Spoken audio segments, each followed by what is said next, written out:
అందరికీ నమస్కారం. ఈరోజు ఏ కథ కాదు, అందరికీ మహాశివరాత్రి శుభాకాంక్షలు.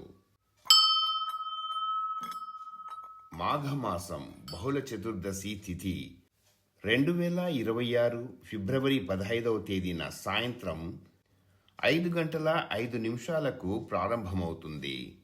అనంతరం 2026 ఫిబ్రవరి 16వ తేదీన సాయంత్రం 5:34 ముగుస్తుంది. కాబట్టి మహాశివరాత్రి 2026 పండుగను ఫిబ్రవరి 15వ తేదీ ఆదివారం రోజున జరుపుకుంటారు. ఎందుకంటే మహాశివరాత్రి పూజకు అత్యంత పవిత్రమైన సమయం నిశితకాలం, అనగా అర్ధరాత్రి సమయం. మహాశివరాత్రి పర్వదినాన శివనామ స్మరణ, ఉపవాసం, జాగరణ, అభిషేకం అతి ముఖ్యమైనవి. వీలైనంత వరకు మౌనాన్ని పాటించాలి. ఈ దీక్ష శివరాత్రి నాడు ఉదయం 6 గంటల నుంచి మొదలై మరుసటి రోజు ఉదయం 6 గంటలకు శివపూజతో ముగుస్తుంది.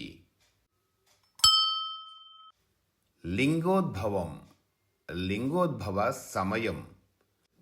సర్వేశ్వరుడైన ఈశుడు లింగస్వరూపుడు, అందులోనూ తేజోలింగస్వరూపుడై అవతరించిన మరుక్షణంలోనే మానవాళికి గొప్ప సందేశాన్ని ఇచ్చాడని వివరించే ఈ కథా సందర్భం శివపురాణంతో పాటు ఇతర పురాణాలలో కూడా ప్రస్తావితమైంది. ఒక్క శివలింగానికి కాసింత పూజను, అభిషేకాన్ని ఏ రోజు చేసినా పుణ్యఫలమే. అందులోనూ శివరాత్రి వేళ లింగోద్భవ సమయంగా చెప్పే సమయంలో శివునికి ప్రత్యేక పూజలు, అభిషేకాలు చేస్తే ఎంత గొప్ప పుణ్యం ప్రాప్తిస్తుందో ప్రత్యేకంగా చెప్పవలసిన అవసరమేముంటుందని పండితులు చెప్పే మాటే. మనిషి దైవ సందేశాన్ని అందుకొని లోకయాత్రలో పుణ్యపురుషుడిగా మెలగాలన్నదే మన ఆర్షవాణి సంప్రదాయాల పర్వదినాల అవతరణలో అసలు విషయం. ఇక లింగోద్భవ సమయంలో శివుడిచ్చిన సందేశమేమిటి? ఆ భవుడికి, భవనాశకుడికి, శంకరుడికి నచ్చనిది ఏది అనే విషయం కూడా ప్రస్తావితమై కనిపిస్తుంది. పూర్వం ఒకసారి బ్రహ్మకు, విష్ణువుకి తాను గొప్పంటే తాను గొప్పన్న అహంకారం కలిగింది. అది కాస్త తీవ్ర రూపం దాల్చి యుద్ధస్థాయికి చేరింది. లోకాలన్నీ ఆ తగువులాట వల్ల భీతిల్లుతున్న తరుణంలో శివుడు హరిబ్రహ్మలకు జ్ఞానాన్ని ప్రసాదించాలనుకున్నాడు. వెంటనే వారి ముందు ఒక దివ్య తేజోరాశిని ఆద్యంతాలు తెలియని స్తంభలింగ రూపంలో అవతరించేలా చేశాడు. అప్పటిదాకా అక్కడ లేని ఆ దివ్య తేజోస్తంభం ఏమిటా అని హరిబ్రహ్మలు యుద్ధం మాని విస్తుపోతూ చూశారు. వెంటనే పార్వతీ వల్లభుడు తన దివ్యలీలా విలాసంతో వారికి ఒక పరీక్ష పెడుతున్నానని, ఆ స్తంభం అగ్రభాగానికి ఒకరు, అడుగు భాగాన్ని మరొకరు చూసి రావాలని, ఎవరు ముందుగా వస్తే వారే గొప్పని, వారికే సర్వాధిపత్యం అని చెప్పారు. తక్షణమే విష్ణువు వరాహరూపుడై ఆ లింగం మూలం ఎక్కడుందో తెలుసుకోవటానికి పాతాళం వైపు ప్రయాణం చేశారు. బ్రహ్మ హంసరూపుడై ఆ తేజోలింగం అగ్రభాగానికి చేరడానికి వెళ్లారు. హరిబ్రహ్మలకు ఆ దివ్య తేజో రాశి ఆద్యంతాలు ఎంతకు అంతుబట్టలేదు. ఇంతలో పైనుండి ఒక కౌతకి రావటం, అనగా మొగలి పువ్వు, హంసరూపంలో ఉన్న బ్రహ్మ చూశారు. బ్రహ్మ మొగలి పువ్వును ప్రలోభపెట్టి తాను ముందుగా తేజోరాశి అగ్రభాగాన్ని చూశానని చెప్పుకోవడానికి సాక్ష్యంగా ఉండమని కోరాడు. పాతాళం వైపు వెళ్లిన విష్ణువుకు తేజోరాశి పీఠం ఎంత దూరం వెళ్లినా కనిపించలేదు. ఇంతలో అబద్ధం సాక్ష్యం చెప్పేందుకు మొగలి పువ్వును వెంటబెట్టుకొని శివుడి దగ్గరికి వచ్చారు బ్రహ్మ. ఆ తర్వాత కొద్దిసేపటికి విష్ణువు తేజోలింగం అడుగు భాగం తాను కనుక్కోలేకపోయానని బాధపడుతూ పైకి వచ్చారు. శివుడికి బ్రహ్మతేజో రాశి అగ్రభాగాన్ని తాను చూశానని, అందుకు సాక్ష్యంగా మొగలి పువ్వులను వెంటబెట్టుకొచ్చానని అసత్య మాటలకు శివుడికి కోపం ముంచుకు వచ్చింది. వెంటనే భైరవుడిని సృష్టించి అసత్యమాడినందుకు బ్రహ్మను దండించమన్నాడు. భైరవుడు అప్పటిదాకా బ్రహ్మకున్న 5 తలల్లో అబద్ధమాడిన తలను తుంచేశాడు. తరువాత తప్పును తెలుసుకున్న బ్రహ్మ ఈశ్వరుని శరణు వేడాడు. పక్కనే ఉన్న విష్ణువు కూడా అప్పటికే శివుడి గొప్పతనాన్ని గ్రహించి శివుడికి నమస్కరించాడు. బ్రహ్మ తప్పును క్షమించమని కూడా వేడుకున్నాడు. శరణాగత వత్సలుడైన శంకరుడు చల్లబడ్డాడు. ఇంతకు ముందులాగానే బ్రహ్మకు సృష్టి అధికారం ఉంటుందని, అయితే ఇతర దేవతల్లాగా బ్రహ్మకు ఆలయాలు పూజలు ఏవీ ఉండవని చెప్పాడు.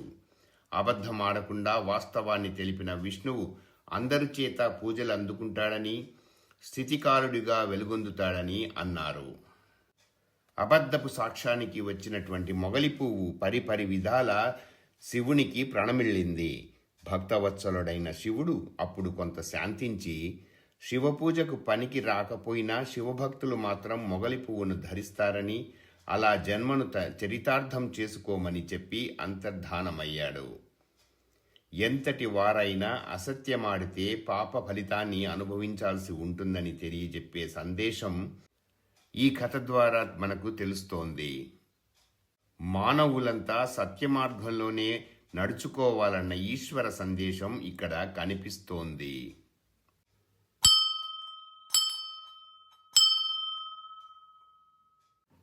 శివరాత్రి రోజున ఉపవాసం ఉండాలనుకునేవారు ఉదయం 6 గంటల నుంచి మర్నాడు ఉదయం 6 గంటల వరకు దీక్షను అనుసరించాల్సిందే.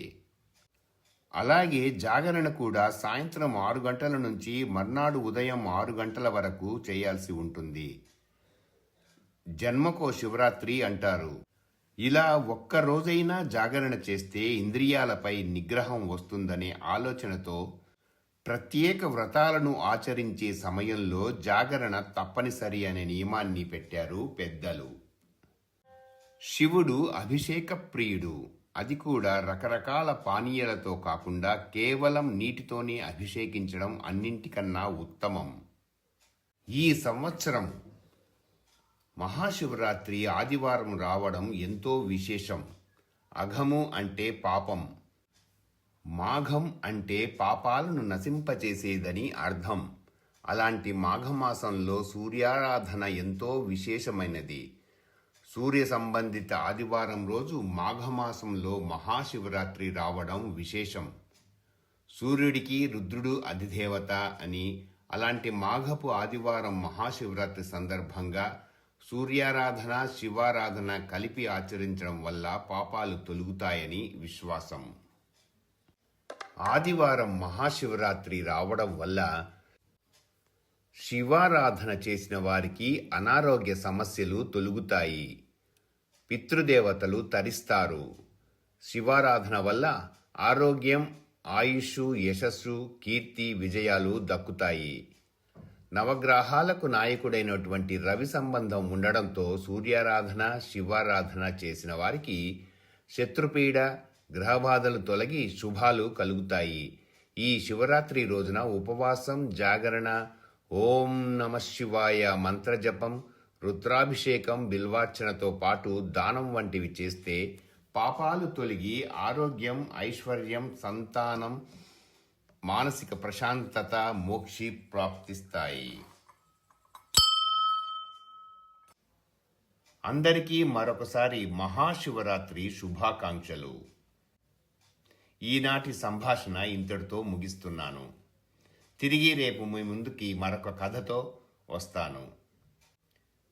నే చెప్పిన విషయాలు నచ్చినట్లయితే లైక్ చేయండి, షేర్ చేయండి, కామెంట్ చేయండి, సబ్స్క్రైబ్ కూడా చేయండి. అందరికీ ధన్యవాదాలు. ఇక సెలవు.